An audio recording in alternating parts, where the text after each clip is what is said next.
This is the Detroit Sports Podcast Network.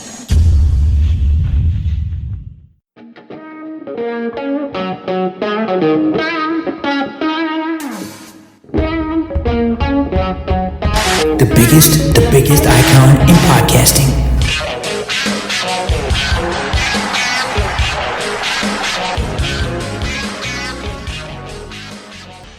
Welcome in, everybody, to this week's edition of Doc and Jock. I am the Doc, John Macaroon. Joining me, my cousin Adam, the Jock Strozinski. What's up, cuz? What's going down? I'm looking forward to another fine broadcast. Oh, I can't wait to get into some topics today, baby. This should be a good one. Absolutely. Look, whenever we get a chance to talk about the Detroit Lions and break down some of their moves, and especially when head coach Matt Patricia gets on the Zoom and makes an appearance, a 40-minute appearance. I had never focused so much in the last maybe 45 days in terms of, man, he put out a lot of information, probably a good 10 questions, and he gave a lengthy answer. I think his first two questions that he fielded from the media went about 12 minutes. So I was like, oh, this isn't going to be one of those quick 12-minute ones. And it went down the list, and it was interesting in terms of now, to be honest, I love covering sports virtually. I mean, you get to sit in the comforts of this fine office, position the camera so that everybody can see the DSP network, and you saw it, everybody saw that, because I got a sense that, okay, everyone likes to take pictures and post them, so I'm like, all right, because at first I was starting at the house, I was wearing a t-shirt, that probably didn't turn on the camera, and I'm like, oh, okay, these media guys like to take photos, so I'm like, if they're going to take photos, there's a chance I'm going to be in one of them. So the last couple I've been in, they've all made their way to the Free Press, to certain people's Twitter's account. So I'm like, all right, this is good. This is free marketing. And everyone's just at home. And you got to love Kyle Meinke, man. He rocks the beanie and the porn stash. And he's definitely the most comfortable media member that's on these calls. But it was an interesting week for the Detroit Lions. And I think we'll start with this, in that pretty much anybody that looked at it recognized that the Lions were not going to give Jarrad Davis that fifth-year extension and pay him $10 million. We talked about it in January. We evaluated it. It didn't make sense. Now, it's not like they would have been obligated to actually give it. They could have just cut him, and they wouldn't have had to really pay it. But that number, that $10 million hit that they would have been obliged to give, wasn't going to make any sense for a linebacker that still's got to prove himself. But I think you and I are on the same page in that it kind of signaled to everybody that, look, 2017's class was garbage. Man, the pick of Jarrad Davis, the 21st selection, needed to be better. And I'm not certain yet that even though Matt Patricia told the media that we're going to build around Jarrad Davis, he's a cornerstone guy, I think everybody that listened really didn't believe Matt Patricia at all. Nobody believes it because the film don't lie. The grades don't stack up.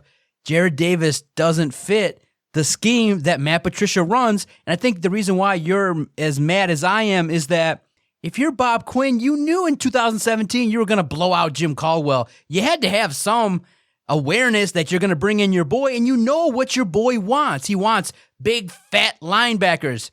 He doesn't want a guy that maxes out at 245. He doesn't want that guy. So to bring him in 2017 with your first-round pick, granted, you could say that, he's a leader and he's a great locker room guy, a culture guy. Bottom line, in the NFL, you need talent. And Jarrad Davis just struggles to do what Matt Patricia's defense would need. Why? I just don't. I think you and I are both befuddled by that selection back in 2017. Well, when you fast forward 3 years and you look at what you got as far as production on the field, it just doesn't add up. I mean, TJ Watt was there. You could have grabbed him. Now, I don't think TJ Watt was going to work in this system, but it didn't even have to be a linebacker. You could have went somewhere else.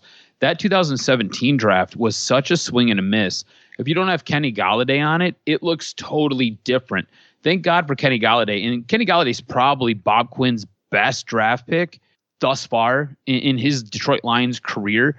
But that draft only really yielded you Kenny Golladay with a third-round pick and Jamal Agnew with a fifth-round pick. And Agnew's just a special teams guy. He's your special teams utility player.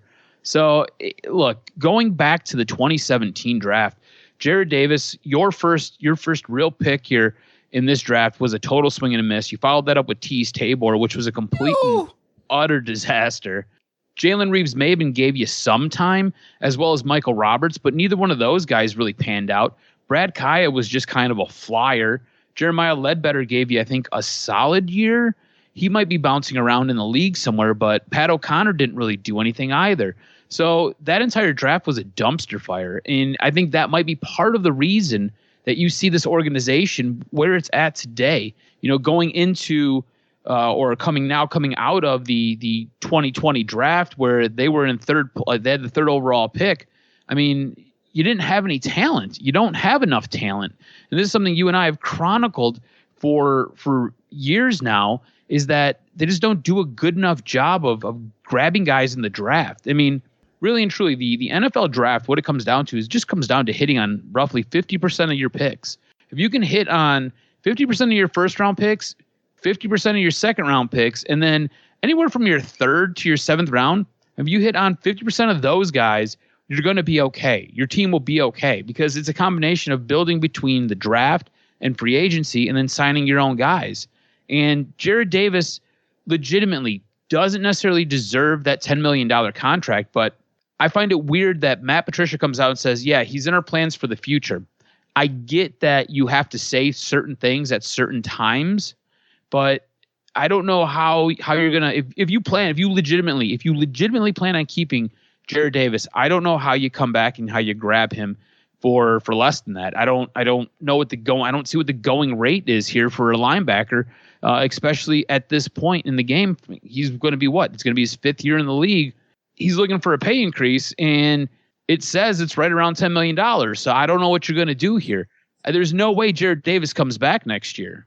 Yeah, after 2020, I don't see it either because other teams may covet him. It's not that Jared Davis is a bad player. He doesn't fit Patricia's scheme. Patricia likes, thicker linebackers that can be versatile and do a bunch of different things. Davis did bulk up, but he maxes out at 245. And you recognize, just look at the size and the height and weight of the other linebackers. It's pretty much straightforward that the prototypical linebacker that Matt Patricia likes is Jelani Tavai, Jamie Collins. He likes those guys. Christian Jones, the size that they bring to the table. Now, it just really lends to the discussion that everybody has regarding the Lions, cause is that in regards to talent, they're more willing to bring in culture guys, fit guys, hard worker guys, as opposed to talent. That's the biggest downfall, that when and if Bob Quinn doesn't last in Detroit, the first thing people are going to write about is that he was way too stubborn and brought in guys that were good culture guys, good people, but lacked enough talent to compete at the NFL level. And it's just straightforward. You bring in Jared Davis, the more you talk about it, it makes no sense because Matt Patricia's hired in 2018. You pretty much recognize that, yeah, okay, you drafted Davis for somebody else's defense, but don't you have a little bit of awareness as to what's coming? You don't think that you were talking to Matt Patricia about potentially bringing in your guy to coach the Lions, and so you use a first-round pick, a pivotal pick to take in the first round in 2017, and it's Jared Davis. And like you said, man, Jared Davis, Tease Tabor, that will not play well here in Detroit. Even if you have 2-3 good classes, you can't whiff on first-round picks too often in order to have success in the National Football League. And it's just a big black mark on Bob Quinn. It's just there's no way that, it's like you look at it and you say, okay, you got this linebacker that you want to be out there on the field, and he's good in the pass rush. He can get to the quarterback when needed, but he can't be out there for 3 downs. He's got to be in specific situations, and in pass coverage, bro, it's bad. Everybody understands that his pass coverage was part of the reason why that linebacking core was collectively really bad last year, and that's why they went out and upgraded it as much as they could. So you just can't have a guy that's making $10 million that can't do it all. So yeah, but they talk him up. I mean, this is one of those situations where, they could be just bold-faced lying to us and that Jared Davis will be gone, or it'll be a business decision and he'll get a good offer somewhere else and he'll fit. But in Detroit, I don't see the team building around him because he just doesn't fit the scheme.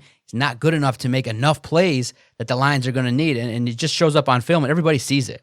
So it's just Bob Quinn made a mistake, and he'll own up to it, and hopefully the first-round picks that he's, hopefully Okudah comes in and actually makes some plays early on and starts to show some glimpses because, you follow that up, 2017, 2018, you do okay. The draft class gets a little better. 2019, you take another swing at a tight end in the first round, and those kind of decisions kind of add up to a scenario where the team is losing and people are questioning what's going on with your job status. So just not a good pick, not a good look. I just think that conversation that was had was a little bit tongue-in-cheek and was misleading because he'll be on the roster.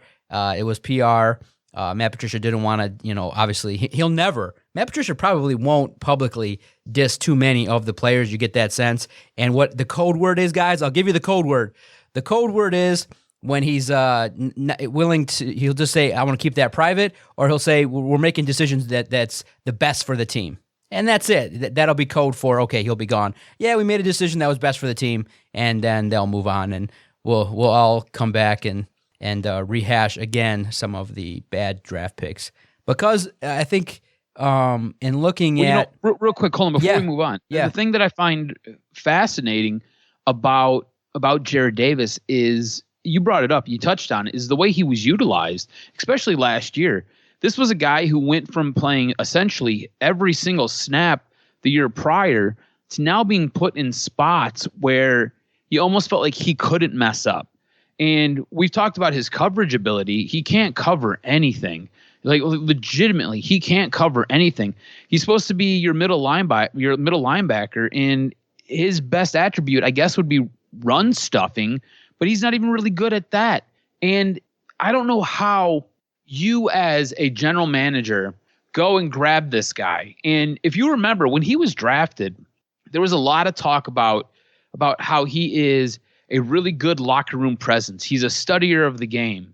And we all kind of asked the question, because I remember me and you discussing it, being like, but is it going to translate on the field? Because you need a guy to come in and just beat people up. Your Mike linebacker's got to be able to cause a ruckus and be able to stop guys. And he just hasn't been able to translate his game onto the field, and it's resulting in dwindling snaps. He's just not on the field in key clutch situations because Patricia doesn't trust him. And I don't blame him because the footage shows that he's not that good at his job. So I get not wanting to pick that up, but you, as the head of the organization in Bob Quinn, you got to do a better job of scouting the talent, bringing the guys in, and then putting them in spots to succeed. This draft pick, this draft, the 2017 draft was a colossal disaster by missing on your first and your second round pick. Those guys needed to come in and they needed to be game changers, and neither one of those guys were. And after next year, I don't believe either one of them will be on the roster, which is sad to say. Man. Do you think Jarrad Davis could have a productive NFL career? He would have to go to a coach who would be able to put him in spots and in situations to really accentuate what he does well. I mean, you remember Kyle Van Noy being here. Kyle Van Noy was not very good as a Detroit Lion. Ended up going to New England, and he was a completely different player. They utilized his skill set properly. You now have enough footage on Jarrad Davis to know what he is. If he goes to a coaching staff that can put him in a spot to make the plays and to alleviate some of that coverage from him, I think he'll be okay. I could see him going to an organization like Pittsburgh and being with the Steelers, and I could see him really rising above and being a lot better than he was here. I just don't think, much to what you said, with Matt Patricia, it's just the wrong fit. And with Bob Quinn making that draft pick, there's no other way you're going to be able to sell you or I that he didn't know that Bob Quinn was coming in after that year. So to go out and draft that guy and to know that he's not going to fit what your head coach is going to need, and you're going to end up having to blow him out, it leaves a sour taste in everybody's mouth. It'll be interesting to see how many snaps he's on the field for. Like what percentage of the Lions' defensive snaps he's actually out there. Absolutely. And then I think the other thing that people were fascinated and glued when Matt Patricia was discussing was how the team is handling virtual meetings. They had one glitch. It lasted for about a minute or two, and they were able to kind of get everybody back on the screen. But they're running meetings, and the reason is, and like we've talked about on SI All Lions, is the reason why they're doing virtual meetings as opposed to virtual workouts is because of the fact that there's so much to install. There's new coaches. There's so much turnover that they wanted to really do a lot of coaching and a lot of teaching. And so that's what they're trying to do. And everyone's wondering, okay, how's this going to work across the league in regards to having all this stuff happen virtually? So I don't think it's going to affect the Lions, me personally, as much as many people might believe, and I'll get your sense of it.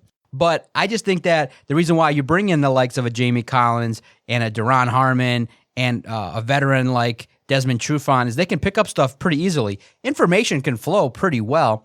And I think it might actually help the team to start off by talking to Matt Patricia in person less. It's just 2 hours a day.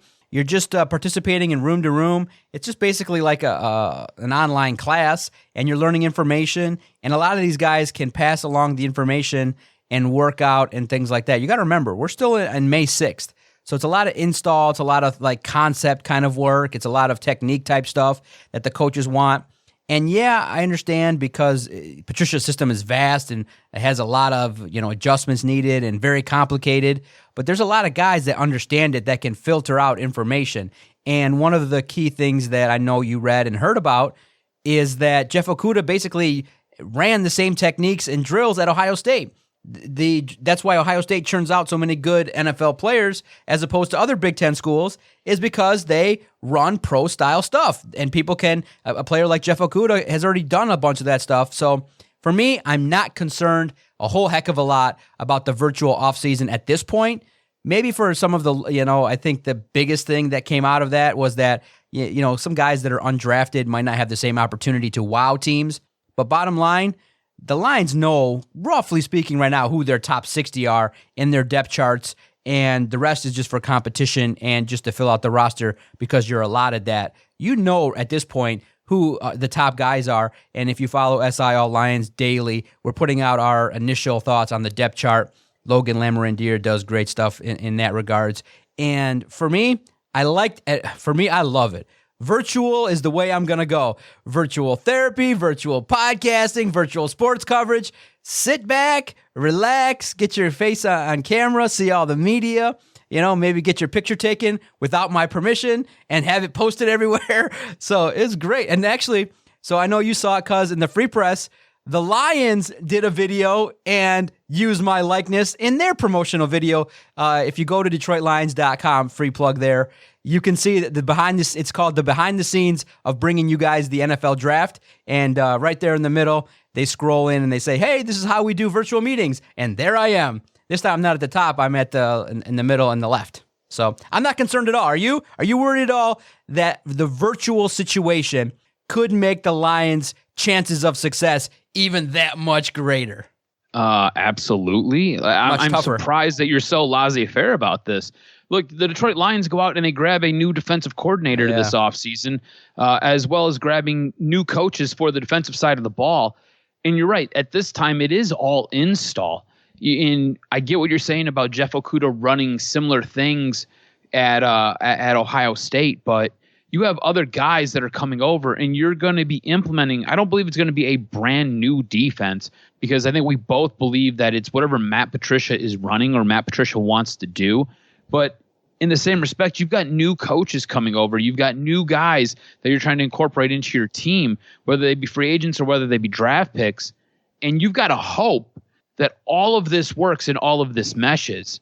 Now, the one thing I will say is I think that all of this happening and not being able to take place with OTAs, I think it allows your leaders, guys like Matt Stafford, who you've seen working out with other players. You have other captains on the other side of the ball. I think it allows them the opportunity to really take guys under their wing and really try to coach them up themselves, which I think helps bring a locker room closer together. So I think that locker room should be much more solidified going into next season. But as far as what the coaches want to do, and as far as the game plan, and as far as the physical training goes, I think this is going to put this team behind the eight ball immensely just because you're not getting those reps. You're not getting that quality one-on-one time. You're not getting the coaches there to say, hey, when you go to block the guy, it's great that you got him on the insides of the pads, but you need to put your hand position here instead of there. And you're not getting that tweaking. So when everything kind of unfolds week one, these guys are ready to go. I think what you're going to end up seeing as the season progresses, you'll see these guys get better. But I think when week 1, 2, and 3 go, I think it's going to be a little bit rocky. And I could even see if they do go with an off season or a preseason this year, I think during the preseason, what you're going to get is you're going to get more time with your starters playing. Probably not Matt Stafford because he has a propensity to get banged up. But I think other guys are going to get more reps and more run because they're trying to work out some of these kinks and trying to make sure everybody's on the same page. I think everything that's going on with the coronavirus and starting OTAs and getting the off-season programs up and running, I think you're going to have a little bit of a setback here. I don't think it's going to be this smooth transition. I think what you'll get is you'll have guys like Matt Stafford who know what's going on with that offense, and that offense I think should be okay. But I think that defense is where it's really going to struggle a little bit. And that defense was the weak link last year. So I just don't think it's going to be as good as you're making it out to be. You hear that, Germany? Adam is panicking. He's freaking out. He don't think that the Lions can handle the training. Even overseas, we have to send out some panic. Look, cuz, aren't you aware? Didn't you get the memo? This is hope season. The draft was a B. Everything's great. Everyone's loving each other. Everyone's loving the time at home. This is hope season. So nothing could go wrong, like you said. This cannot happen. I obviously respect your concern. And now you've penetrated my wall of positivity, which I was not looking forward to in May. But I can definitely validate your concerns because obviously being that we've covered the Lions and done the podcast now for well over 350 episodes in 6 years, you know what's going to show up right away? Tackling. You know within the first 2 weeks of the regular season, if it's going to be impactful, you're going to know because the tackling won't be there. The teams will be a step off. But I'm not as concerned because this is league-wide.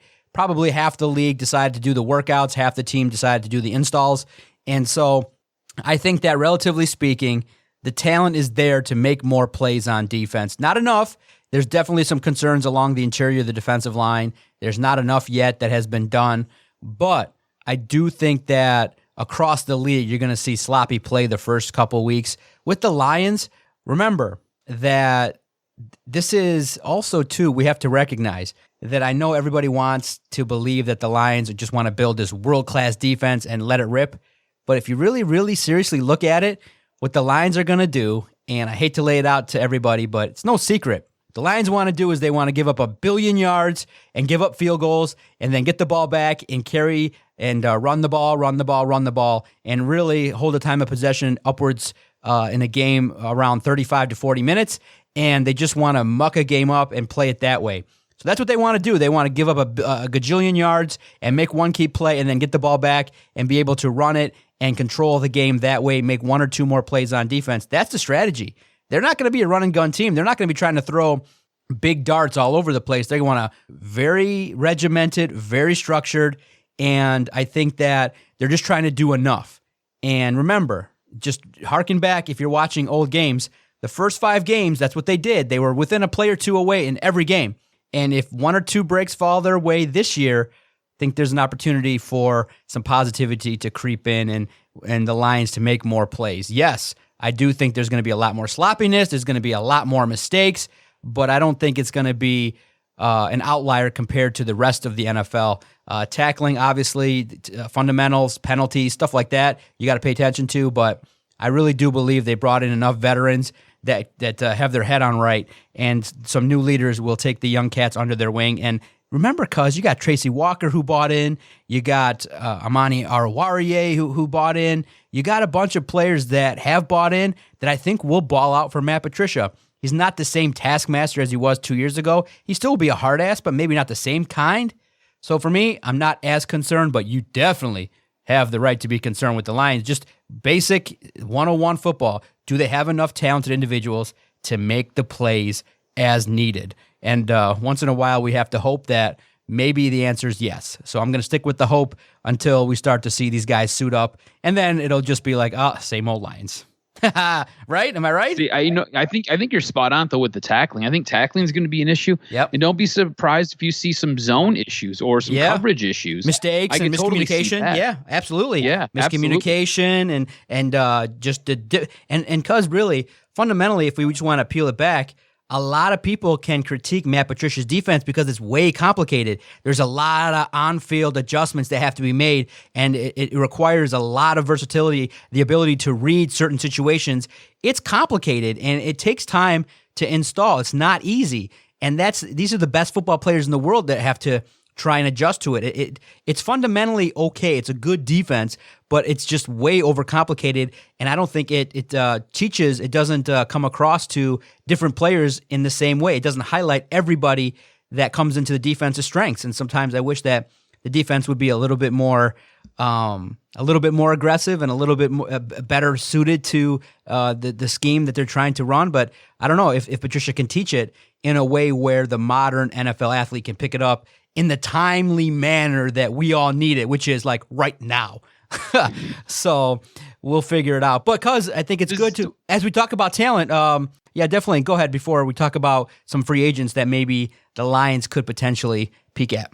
Does it have you concerned at all that you're going to be installing this complicated offense or this complicated defense, and you've got very limited time to do it because of everything going on with the coronavirus pandemic, and yet you have a first-round draft pick like Jeff Okudah, who I know we just said that he runs a lot of pro-style defense because he comes from Ohio State, but in your own words, this defense is extremely complicated, probably overly complicated and overly complex.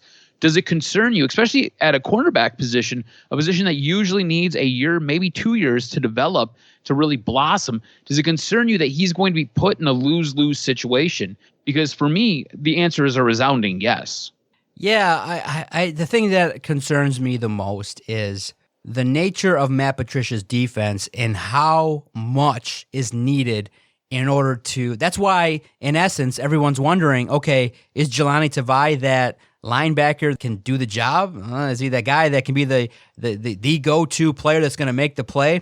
That's the big key, is that the linebacker position is so integral to Matt Patricia's defense. You need the stud. You need more. You need a little bit more. And Jamie Collins can do it, but he's 30 years old. So you brought in guys, I think, to teach it, but you just don't have the horses yet. You don't have enough talent.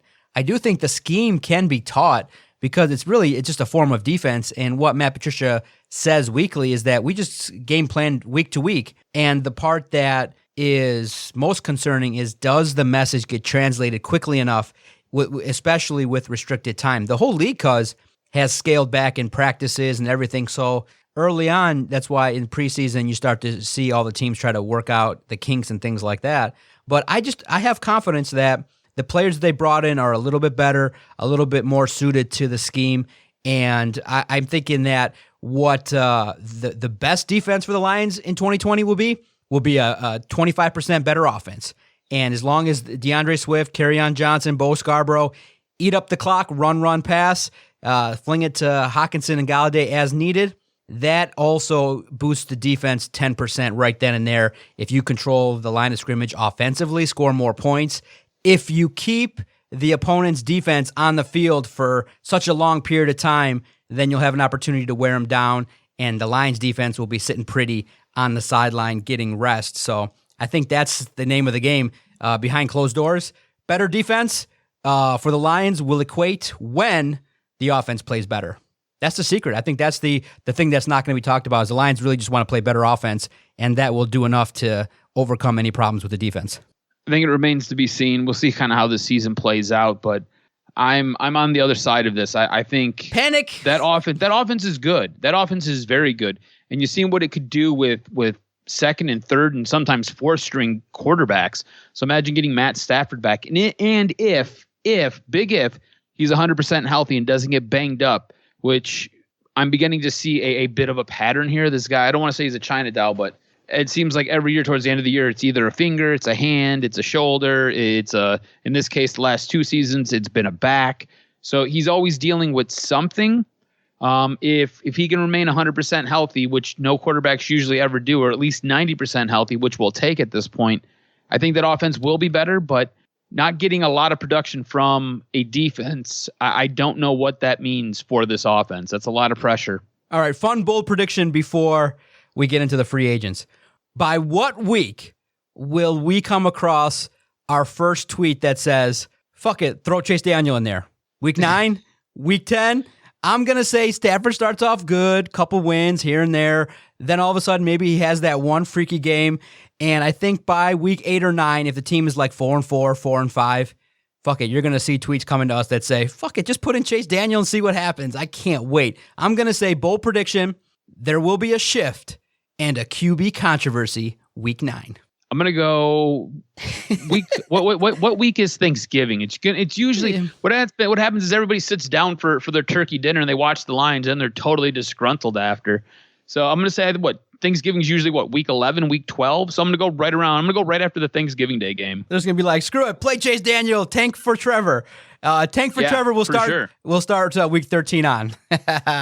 All right, cuz the Lions have put themselves in a decent position with about $28 to $30 million in cap space. Some of that's got to be allocated to pay the rookies, and Bob Quinn likes to keep a rainy day fund per se. But there is room to potentially negotiate with a free agent, and there is a list out there that you've put together and compiled that many people would agree with. The likes of Jadeveon Clowney, Everson Griffin, cornerback Logan Ryan, who would have familiarity based on his time with Tennessee, offensive tackle Jason Peters, and defensive end Marcus Golden. Now on SI All Lines, we also profiled Marcel Darius, but he's older too. Here's the problem, cuz. Great list of guys that have talent. Obviously, Everson Griffin has been a menace to the Lions, and the fact that he's destroyed Matthew Stafford has just made a career out of coming into Detroit and ransacking the Lions' offensive line. Can I give you a small tidbit on Griffin real quick? Yeah, go ahead. So when compiling this list, right, I ended up going to NFL.com to find who's really available at this time right now. And we've all been hearing stuff about Jadeveon Clowney. Logan Ryan just came out and said he's not going back to the Titans. You guys did a great job covering Marcus Golden. So there's this list of guys who are still not signed. And as I was going through, I was really surprised that Everson Griffin wasn't signed yet. There was talks about him going back to Minnesota, then not going back to Minnesota. And last I checked, it sounded like he was going back, but now it sounds like he's not going back.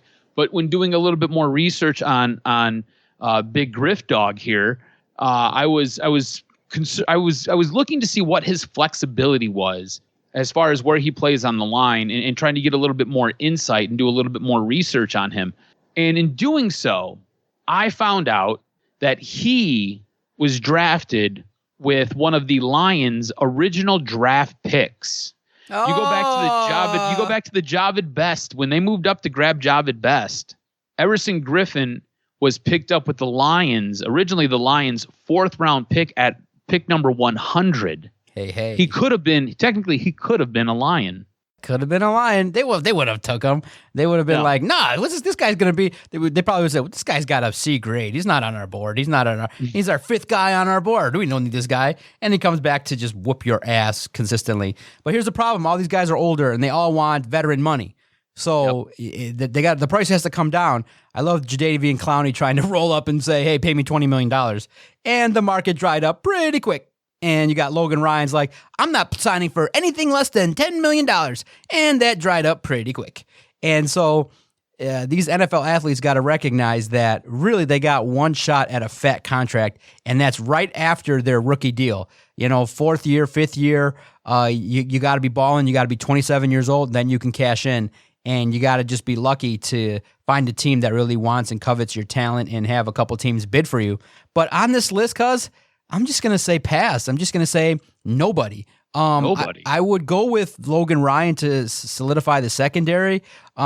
Peters, I don't see. Marcus Golden, a little bit too old. Clowney, I think too much of a risk. Everson Griffin probably is the guy that would benefit the Lions and would help out the defensive line, but I think they're going to go young and experienced, and I don't think any of this class of free agents, because they would have been here by now if Bob Quinn recognized their worth and things like that. I think they got enough guys. They got 90. They got enough young cats that they brought in via the undrafted free agents. I don't think. Look, because here's the problem.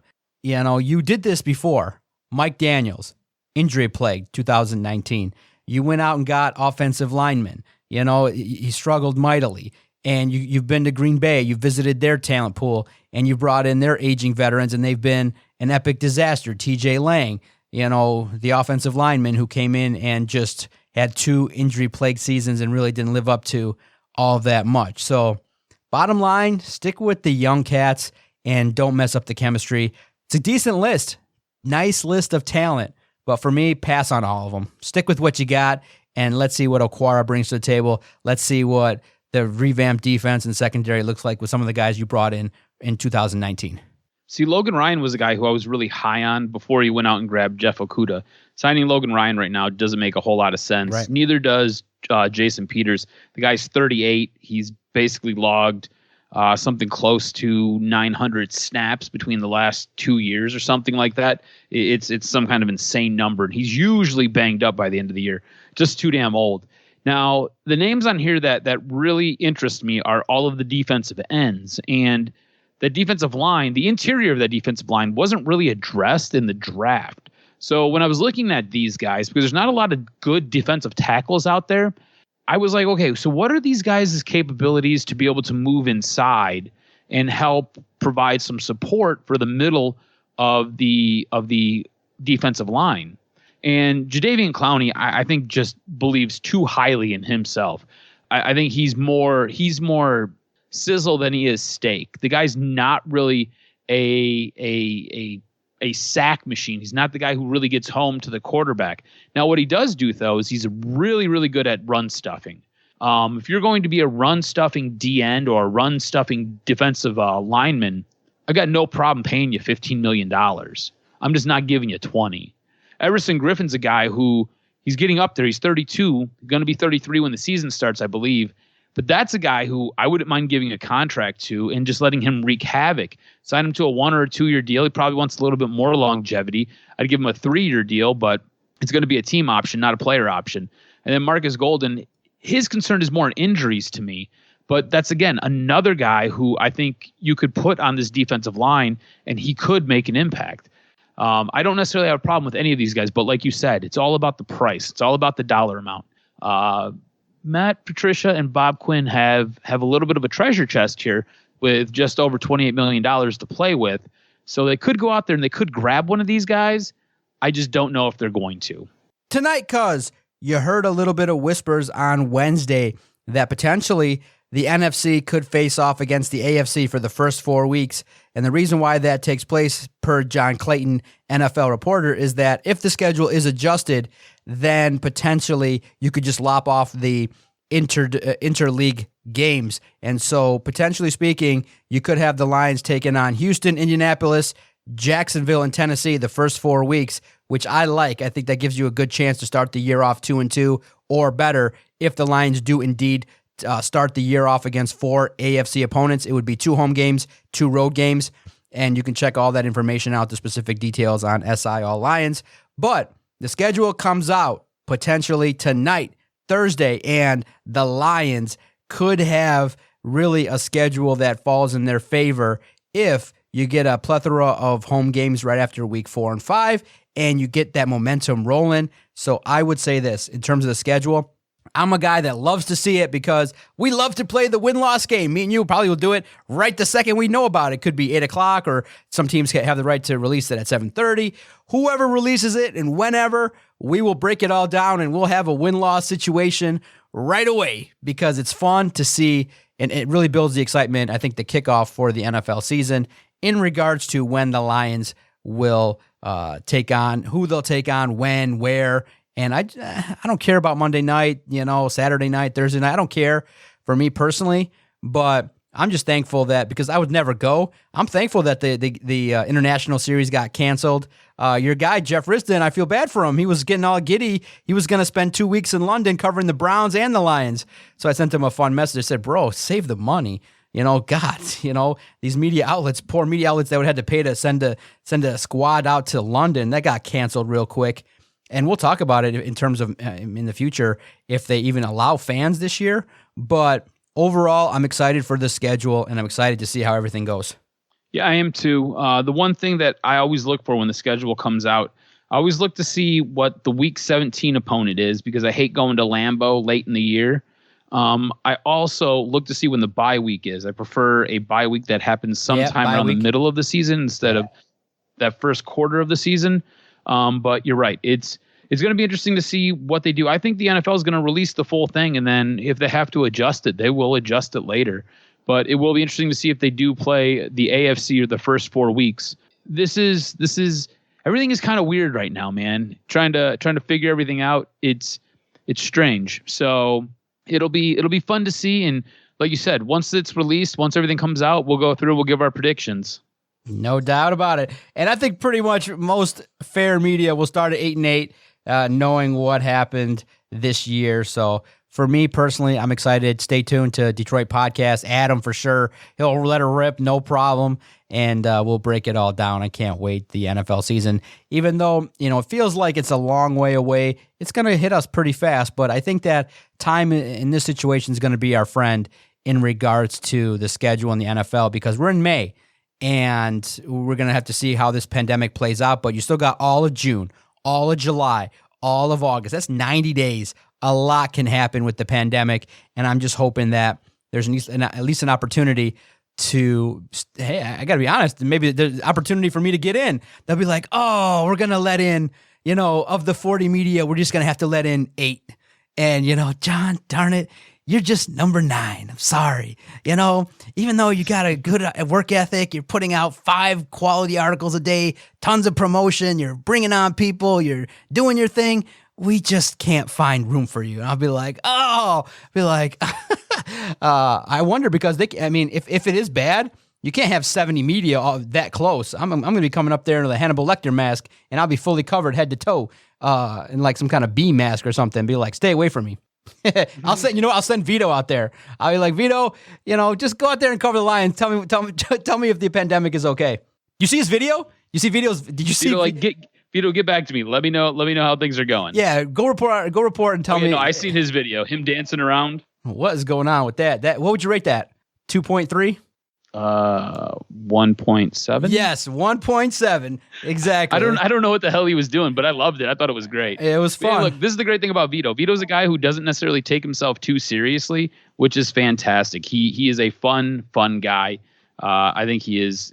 Look, Vito's great at everything he does. So, yes, sir. Just not dancing. Just not dancing. Just dancing. Not dancing, and not marketing either, because he's wearing a jacket, but not the DSP jacket. You're gonna get, if you put that stuff out there, you're gonna get a retweet from me. You get your 500 views right off the bat, and just didn't do it. But it's okay. It was Cinco de Mayo. He was doing his thing. Who knows if he was altered in any kind of way. But you're absolutely right. Vito's great. You're great. Everybody's great. That's why we get favorable reviews online. I want to personally thank Rachel from Germany. That was really nice to hear and read, especially late at night after a long day. You check the reviews and you see, oh, nice new review from overseas. I'm like, oh, wow. And I really love the fact that the review said, hey, these are just guys that love Detroit sports. They're a good follow, and I've been listening for years. And she named off old shows, new shows, and you just go, man, one review like that puts the wind in our sails to be able to go for another 500 episodes. We're approaching 400. I remember, because it was 1 year ago, we did episode 300, May 1st of 2019. I got the alert in the memory, and we're trekking along, heading through now the 350s, and pretty soon I know we're going to hit to 400. It's been a fun ride because of you guys. It's great. And definitely check out Adam's 2 other podcasts, The Practice Squad, The Throwback. Practice Squad airs on Thursdays in the evenings, and The Throwback, where Adam relives 2011. He can't get enough of the current misery. He has to go back to 2011 and relive some more with this guy, Brendan Riley, who does great work. And also, if you're around the interwebs noonish on Thursday, Adam will record with Brendan the Practice Squad live. Get in there, make fun of them. I know I got my first dig in there, the first episode that they did. This time around, I promise they will not have take 2. It'll be a 1-take operation. They'll stay on the air, hopefully. Follow Adam on Twitter at AdamRSTROZ. Follow the network at Detroit Podcast. please message us. We read everything. Thank you, cuz. I appreciate your time.